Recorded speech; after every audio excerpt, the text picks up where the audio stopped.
स्वागत है दोस्तों आप सभी का आपके यूट्यूब चैनल एग्जाम पैरा पर। मैं DRX रॉबिन सिंह फार्मासिस्ट आज आपके लिए लेकर के आया हूँ स्टोरेज टेम्परेचर का टॉपिक।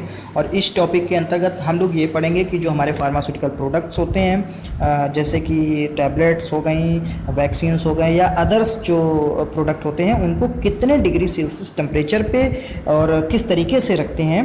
तो टेम्परेचर पे आज हम लोगों का ये टॉपिक है। और आइए देखते हैं।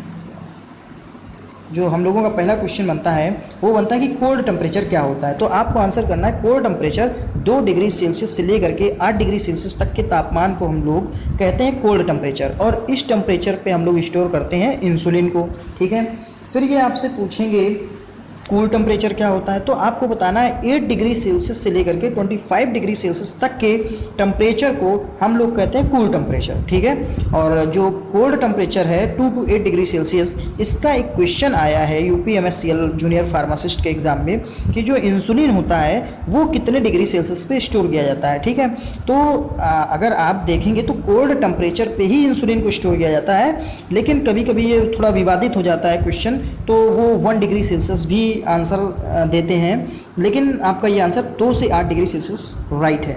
ठीक है, आगे बढ़ते हैं। रूम टेम्परेचर की बात कर लेते हैं। तो रूम टेम्परेचर होता है prevailing in the work area 25 to 30 degree Celsius, यानी 25 डिग्री सेल्सियस से लेकर के 30 डिग्री सेल्सियस तक के तापमान को, ठीक है, हम लोग रूम टेम्परेचर कहते हैं। और रूम टेम्परेचर का मतलब जिस वातावरण पे हम लोग नॉर्मली काम करते हैं अपने घरों में, उस टेम्परेचर को कहते हैं रूम टेम्परेचर। ठीक है, आगे बढ़ते हैं। चौथा देखते हैं वार्म टेम्परेचर। वार्म टेम्परेचर क्या होता है? Between 30 to 40 degree Celsius. Warm temperature ऐसा टेम्परेचर जो 30 डिग्री सेल्सियस से लेकर के 40 डिग्री सेल्सियस के बीच में आता है, उसको कहते हैं वार्म टेम्परेचर। ठीक है, आगे बढ़ते हैं। आ जाता है हम लोगों का एक्सेसिव हीट, यानी मोर देन 40 डिग्री सेल्सियस।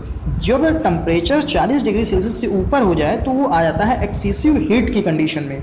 ठीक है, एक्सेसिव हीट के लेवल पे आ जाता है जब टेम्परेचर 40 डिग्री सेल्सियस के ऊपर हो जाता है। ठीक है, तो इस कैटेगरी को कह देते हैं एक्सेसिव हीट टेम्परेचर। और जैसा कि अभी कोरोना वायरस चल रहा है, तो जब हम लोग प्रिडिक्ट कर रहे थे, हम लोगों की साइंटिस्ट या WHO जो प्रिडिक्ट कर रहा था, उसके तहत क्या था कि it's may be that corona virus जब आपका 40 डिग्री सेल्सियस के ऊपर टेम्परेचर जाएगा तो हो सकता है वो इनएक्टिवेट हो जाए या किल हो जाए। लेकिन अभी तक फिलहाल ऐसा कुछ हुआ नहीं है। वो इसी टेम्परेचर की बात हो रही थी जिसको कहते हैं एक्सेसिव हीट टेम्परेचर। ठीक है, तो इस टेम्परेचर पे क्या होता है, मोस्टली जो वायरस होते हैं वो इस टेम्परेचर पे आके किल हो जाते हैं, या किल नहीं होंगे तो वो इनएक्टिवेट हो जाते हैं। ठीक है, तो उतना हार्मफुल वो साबित नहीं होते हैं।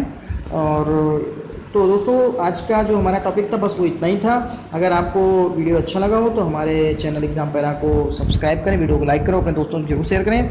Thanks for watching the video. Thank you so much.